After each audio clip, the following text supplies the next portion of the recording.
For decades, there's been so much confusion and honestly, a lot of fear around hormone therapy for women. So many of us have been told it's risky, it's something to avoid at all costs.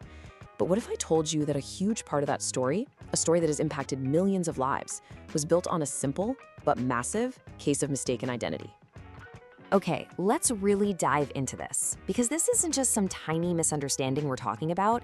This is a fundamental mix-up that has shaped medical advice and really public perception for an entire generation. We're gonna get to the bottom of it, and we're gonna look at the actual evidence. So our investigation really starts with two key players. Now, on the surface, their names sound almost the same, and that's exactly where all the confusion begins.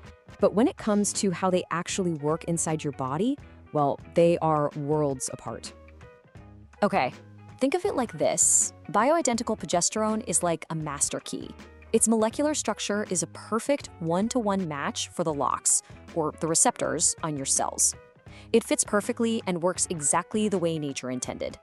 Now, synthetic progestins, they're more like copycat keys. They've been chemically changed. They might fit in the lock, sure, but they don't always turn it correctly. And sometimes they can even jam the whole mechanism. And listen, this is not just some fringe idea. This quote right from the medical literature makes the point perfectly. It's basically a warning that says, don't extrapolate Provera to progesterone. In other words, do not confuse the copycat key with a master key. But then, as the quote itself points out, it's a mistake that pretty much everyone makes all the time. So here's the crucial point. This difference in shape, this key analogy, it leads to a massive difference in function. While bioidentical progesterone works in harmony with estrogen, some pretty significant studies show that synthetic progestins, like the one called medroxyprogesterone acetate, or MPA, can actually work against estrogen, potentially wiping out its heart protective benefits. That's a huge deal. Which just begs the question, right? If the science on this is pretty clear, how on earth did we end up in a place with so much fear surrounding hormones? Well, to understand that, we have to rewind the clock a bit. So how did this all happen? Back in the 90s, hormone therapy was super common. But then, in 2002, this massive study called the Women's Health Initiative, the WHI, dropped a bombshell. Headlines everywhere screamed about increased health risks. And as you can imagine, millions of women and their doctors completely panicked and stopped therapy pretty much overnight. But there was a critical plot twist that got lost in all that noise. And here it is. This is the whole thing. The study that created a generation of fear wasn't testing the master key. It was testing a combination drug called Prempro, which contained the copycat key, that synthetic progestin Provera.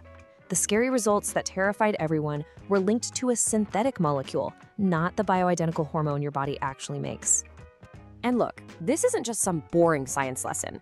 This distinction has massive, real-world consequences for your health, for your quality of life, and, believe it or not, for your wallet. $36,000. Just let that number sink in for a second. What could that possibly have to do with any of this? That is the price tag for a 3-day treatment of a drug called Brexanolone. It's for postpartum depression.